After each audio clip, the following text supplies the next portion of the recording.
Let's talk about the NIL. We've been Let's talk about talking it about again. for quite some time. Yes, And it sir. seems like every week is new precedent or some new number that has come out that's like, damn, these boys is just rolling in the paid, dough. bro. So They getting rumors have paid, been bro. swirling in the college football world, as reports suggest that Ohio State stars Marvin Harrison Jr. and TreVeyon Henderson have been offered NIL deals that could rival contracts of first-round draft picks. Both Harrison Jr. and Henderson, up until this point, which is December 30th, have not declared for the NFL draft. So this whole ordeal is interesting in which way they are perceived to go. Harrison is supposed to be a top 5 draft pick, and Henderson is supposed to be in that first round late. Well, actually, Henderson, I believe, is going to be is projected for the second, third round, as the value of a running back nowadays isn't as high as it once Has decreased, was. yeah. So, Sticks, I have a couple questions for you on this, and we can attack it however you want to attack it. The first question is, how do you feel about schools enticing players to stay with NIL deals equivalent to what first rounders would make? It's interesting, man, because I think the NCAA is big business. So if they can entice a top 5 draft pick, because of course, these universities have prestige they got to keep up with. They got to keep up with ticket sales. They got to keep up. NCAA is big business. So if they can keep their best player on their team to come back for their senior year, because not a lot of players, especially if you're really, really good, you're projected to go top 5, number 1 pick, even first round pick. If you're projected to go that high, before NIL, there was very little reason for you to stay in college, especially if you've reached your dream of going to the NFL and making and providing for your family for generations to come if you manage your money correctly. But now with NIL, and I actually posed this question when we were talking about Angel Reese. Now with NIL, there is a possibility that you will see a lot more seniors in college because they have the possibility with their name, image, and likeness to make possibly more money than they would make in the pros. Now, that's kind of leaning more towards women's sports because they're not paid as much as men. As male sports are, like your football, not for women anyway, but they do have lingerie football out there, which they ain't making no money. They have other football too. Yeah, they do. They do have other football. And flag football is becoming really, really huge with women too. And I don't know how much they get paid, but they do get some sponsorships and some quote unquote NIL, but it is what it is. But like with these men, since they are projected to make millions and millions and millions of dollars in the NFL, if you're of the caliber of a Marvin Harrison, but they can give you, say, $9 million to stay for your senior year, which would be equivalent to your first contract, first year, your first contract coming into the league. I can see it enticing a lot of people to come back. I can see that. And just to kind of read a quote from JJ Watt, and I told you about this last night when we were talking. Marvin Harrison Jr. will go top 5 in the upcoming draft. He'll average approximately $9 million a year over 4 years. $9 million will be gigantic of an NIL number. Most importantly, if he stays, he's 1 year further away from a massively lucrative second contract. He's earned his opportunity and he deserves it. Meaning he's earned his opportunity to go to the NFL. He deserves his opportunity to go to the NFL. And what I'm thinking JJ Watt is saying is that he should go to the NFL. Now, it's just crazy. Like, and just talking for myself, if I was in college around this time, not saying that I would get $9 million a year. Number one, because I was at a Division II school. We ain't had the exposure like a Ohio State. We weren't that big of a school, even though we were winning like crazy. We won 2 CIAA championships, won a national championship. I was an All-American, whatever. Not saying that I would get $9 million a year, but if I was an undrafted free agent. I wasn't on contract when I was in the NFL. If I was to get $1 million in the NIL, that would be far more than what I would make as an undrafted free agent, probably a practice squad contract, which at the time was like 3 years, $2.4 million, which is like $800,000 a year. If I'm getting $1 million to come back to college for my senior year, yes, sign me up. They're gonna say hello, sign me up.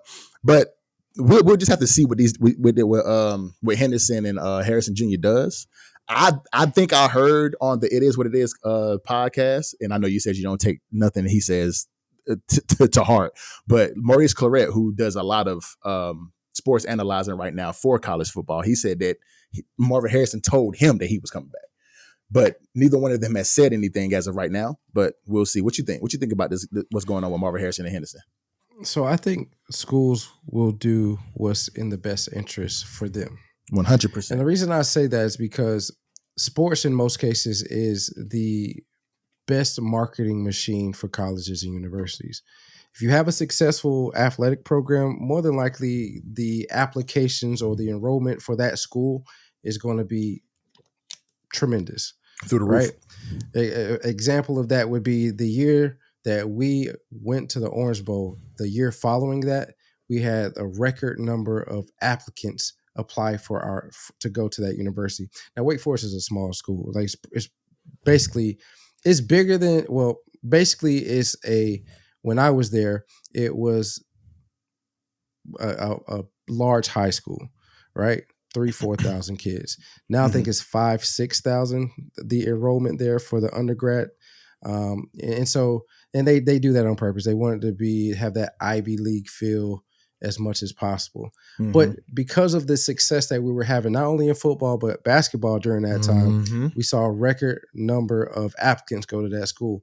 And so schools, knowing that, they want to keep the best product on the field, the court of play as much as possible.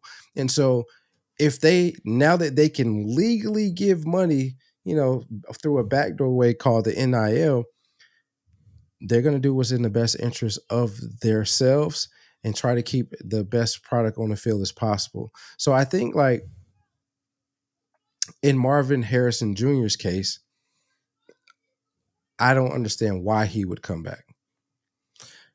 Because he is going to get pretty much, it might not be $9 million, but it could be $7 million. If he's in the top 5, it's going to be that $9. It's going to be the biggest contract he can get. For sure.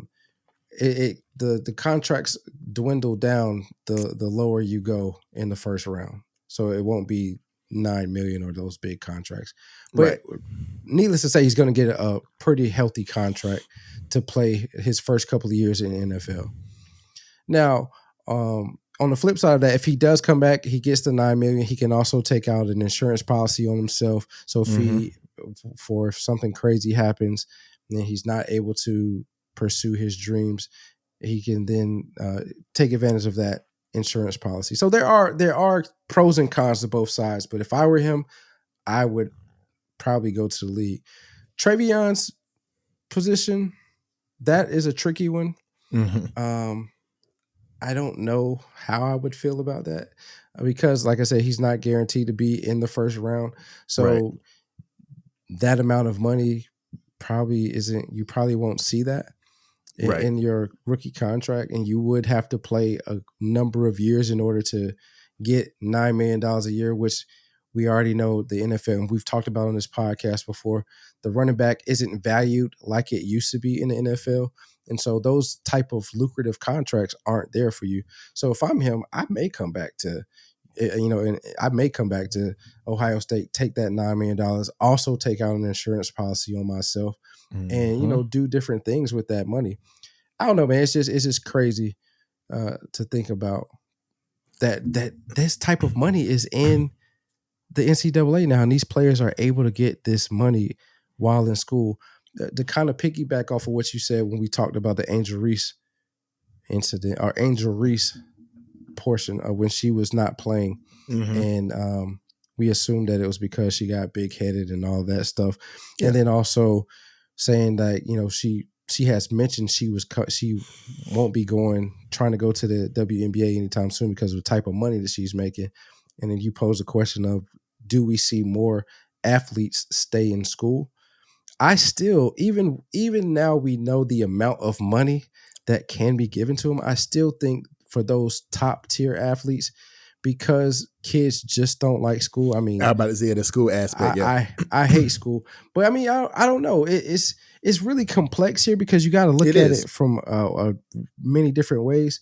If you get $9 million in Marvin Harrison and TreVeyon Henderson's, uh, in their, if you're getting that type of money from their standpoint, and you only have to stay another year, you just have to be eligible for the going into the season. Then you don't have to worry about it anymore. You could just skip class all you want to. But then you also go to a big university like Ohio State. Do they even really go to class anyway? Who knows? So I don't That's know, true. man. It's just crazy. It is a very complex situation. I mean, yes, kids don't like going to school, but like you said, man, It's a lot of money. you can, man, depending on what they've already accomplished in school, they might not even have that many credits to even have. So they might not even have real classes in the first place. So I Where is mean, but Marvin Harrison though? Junior. He's a sophomore, isn't he? Or is he a junior? he's a junior, if I'm not Okay. mistaken.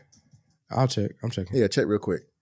But yeah, man, I mean, it's just one of those things where I think, man, it's just tough. Like, it is very complex because you without being in that situation, you don't know what you would do, because you can always say, shoot, 9 million, yeah, I come back, play football for Ohio State, but you get hurt, you kind of hurt your draft stock.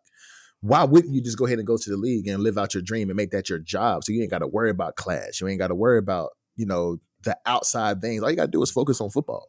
You know what I'm saying? Right. So why not go? But it's just so complex because if you see 9 million sitting in front of you, and who knows where you go in the draft, you could, like you said, if you're not top 5 at the going down the draft, you start to dwindle in your bread. So if you see, oh, I went 15, I'm only getting, he's a junior year, so he coming back would be his senior year.